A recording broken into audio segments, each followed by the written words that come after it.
আমরা অনেকেই ইসলাম ও আরবীয় লেবাসকে সমার্থক বিষয় মনে করি। টুপি, পাগড়ি, জোব্বা, আলখেল্লা ইত্যাদিকে রাসূলের সুন্নত মনে করি এবং এগুলোকেই একজন মানুষের মুসলমানিত্বের প্রধান মাপকাঠি বলে নির্ধারণ করি। কিন্তু আসলে কি এ ধারণা সঠিক? আজকের ভিডিওতে সেটাই জানার চেষ্টা করব ইনশাআল্লাহ। আশা করি ভিডিওটা শেষ পর্যন্ত দেখবেন। ছোটবেলা থেকে আমরা শুনে আসছি টুপি, পাগড়ি, জোব্বা ইত্যাদি হলো রাসূলের সুন্নত। কেননা রাসূল সাল্লাল্লাহু আলাইহি ওয়াসাল্লাম পাগড়ি পরতেন, জোব্বা পরতেন ইত্যাদি। আচ্ছা ভাই, জোব্বা পাগড়ি কি রাসূল সাল্লাল্লাহু আলাইহি ওয়াসাল্লাম একাই পরতেন? কাফের মুশরিকরা পরতো না? আবু জাহেলরা পরতো না?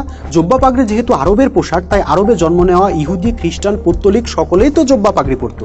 রাসূল সাল্লাল্লাহু আলাইহি ওয়াসাল্লাম নবুয়ত লাভের আগে থেকে জোব্বা পাগড়ি পরতেন। আপনি বদরের যুদ্ধের ইতিহাস পড়ে দেখুন, উহুদ যুদ্ধের ইতিহাস পড়ে দেখুন, দেখবেন কাফের মুশরিকরা যে ধরনের আরবীয় পোশাক পরে যুদ্ধের ময়দানে এসেছিল, সাহাবীরাও একই ধরনের আরবীয় পোশাক পরে যুদ্ধের ময়দানে এসেছিলেন।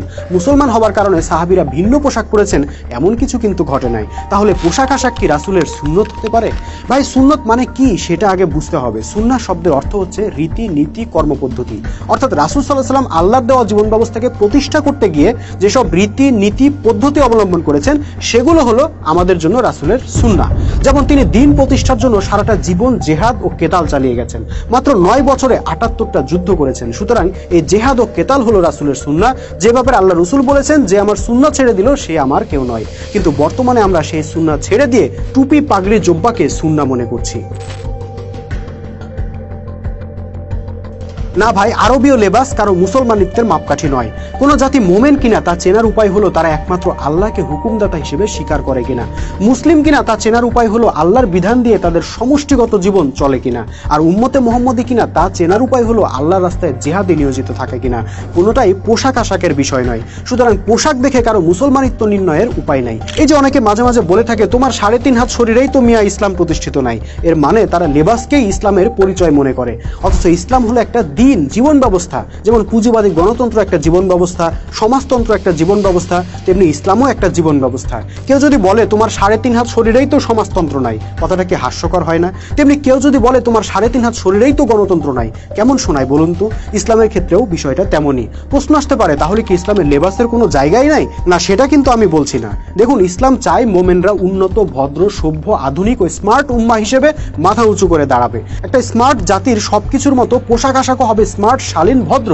সেজন্য আল্লাহ কোরআনে কিছু ড্রেস কোডও নির্ধারণ করে দিয়েছেন। কিন্তু ওই ড্রেস কোড অনুসরণ করার জন্য আপনাকে আরবীয় জোব্বাই পরতে হবে এমন কোনো বাধ্যবাধকতা নেই। আপনি চাইলে লুঙ্গি গেঞ্জি পরে ওই ড্রেস কোড অনুসরণ করতে পারবেন, আবার চাইলে শার্ট প্যান্ট পরেও পারবেন, আবার জোব্বা পরেও পারবেন। এটা আপনার চয়েস। আপনি ইচ্ছা হলে জোব্বা পরেন, অসুবিধা নাই। কিন্তু যিনি শার্ট প্যান্ট পরে আছেন তাকে আপনি বলতে পারেন না তার লেবাস ঠিক নাই। না, তার লেবাসও ইসলামের মানদণ্ডের মধ্যেই আছে। আল্লাহ রাসূল যদি আরবে জন্মগ্রহণ না করে জাপানে জন্মগ্রহণ করতেন, আপনার কি মনে হয় তিনি আরবের পোশাক পরতেন নাকি জাপানের পোশাক পরতেন? অনেকে মনে করেন ইসলামী নেতা একমাত্র তারাই হতে পারবেন যারা আরবীয় লেবাস পরেন। এটা সাংঘাতিক ভুল ধারণা। কোরআন হাদিসের কোথাও আমি এমন কোনো শর্ত পাইনি, বাবার কথাও না। কারণ পোশাকের মধ্যে লিডারশিপের কিছু নাই। একটা জাতিকে নেতৃত্ব দেওয়ার জন্য কি লাগে?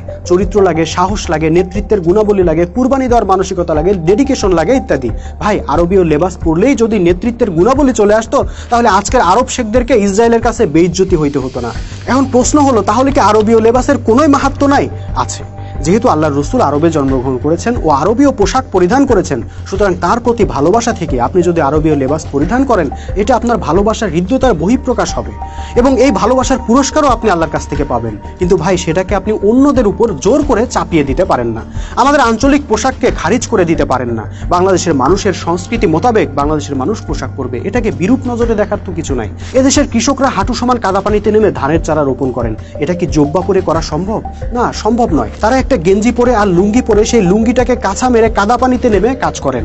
তাদের সাথে টুপি থাকে না, থাকে একটা গামছা। সেই গামছা কখনো মাথায় বেঁধে রোদ থেকে বাঁচার চেষ্টা করেন, আবার কখনো ওই গামছা দিয়ে ঘাম মুছেন। সেই গামছা মাটিতে বিছিয়ে কিছুক্ষণ বিশ্রামও নেন। এখানে সাদা ধবধবে আরবীয় জোব্বার স্থানটা কোথায়? এখানে তাদের উপরে সাদা ধবধবে আরবীয় জোব্বা চাপিয়ে দিয়ে আপনি যদি বলেন মুসলমান হতে হলে তোমাদেরকে আরবীয় জোব্বা পরতেই হবে, তাহলে বিষয়টা তো যৌক্তিক হয় না। দেখুন, আরবীয় লেবাসকে আমি কিন্তু মোটেও তুচ্ছ করছি না, কিংবা কাউকে আরবীয় লেবাস পরতে নিরুৎসাহিত করাও আমার উদ্দেশ্য নয়। আমি শুধু এটাই তুলে ধরার চেষ্টা করলাম আরবীয় লেবাস নিয়ে যেন বাড়াবাড়ি না করা হয় এবং এটা যেন অহংকারের কারণ না হয়ে দাঁড়ায়। দেখুন, অহংকারের প্রসঙ্গে একটা কথা না বললেই নয়। আরবের গরিব মানুষরা যখন ঠিকমতো পরার কাপড় জোটাতে পারতো না, অর্ধ উলঙ্গ হয়ে থাকতে বাধ্য হতো, তখন ধনীরা লম্বা লম্বা জোব্বা পরে ঘুরে বেড়াতো।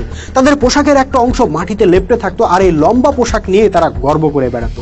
তখন আল্লাহ রসুল পরিষ্কার করে বলে দিলেন, কেউ যদি অহংকার বশত টাকনুর নিচ পর্যন্ত পোশাক ঝুলিয়ে রাখে তাহলে জাহান্নামের আগুনে পড়বে। আবু বকর রাদিয়াল্লাহু আনহু বললেন, ইয়া রাসূলুল্লাহ, আমার পোশাকও তো মাঝে মাঝে টাকনুর নিচ পর্যন্ত চলে যায়। রাসূল সাল্লাল্লাহু আলাইহি ওয়াসাল্লাম বললেন, আবু বকর, তুমি তো আর অহংকার করে ওইটা করো না। এ থেকে বোঝা যায় পোশাক আশাক নিয়ে অহংকার করার কিছু নাই। আমরা অনেককেই দেখতে পাই যারা আরবীয় জোব্বা পরে হয়তো পয়সার অহংকার করেন না, কিন্তু আমলের অহংকার করেন। নিজেদেরকে খাঁটি মুসলমান বলে মনে করেন আর সাধারণ পোশাক পরা মানুষদেরকে তুচ্ছ তাচ্ছিল্য করেন। তাদের 3.5 হাত শরীরে ইসলাম নাই, তাদেরকে প্যান্ট খুলে না দেখলে মুসলমান কিনা বোঝা যাবে না, ইত্যাদি ব্যঙ্গাত্মক কথাবার্তা বলেন। তারা জেনে হোক আর না জেনে হোক তাদের পোশাক নিয়ে অহংকার প্রদর্শন করেন, যা জাহান্নামের কারণ হয়ে দাঁড়াতে পারে। আশা করি এই ভিডিওটা দেখে তাদের ভুল ভাঙবে। দর্শক, আজকের মতো এ পর্যন্ত। ভিডিওর শেষে যুক্ত থাকা হোয়াটসঅ্যাপ নাম্বারে আপনার মতামত জানাতে ভুলবেন না। পরবর্তী ভিডিও দেখার আমন্ত্রণ জানিয়ে আজকে এখানেই বিদায় নিচ্ছি।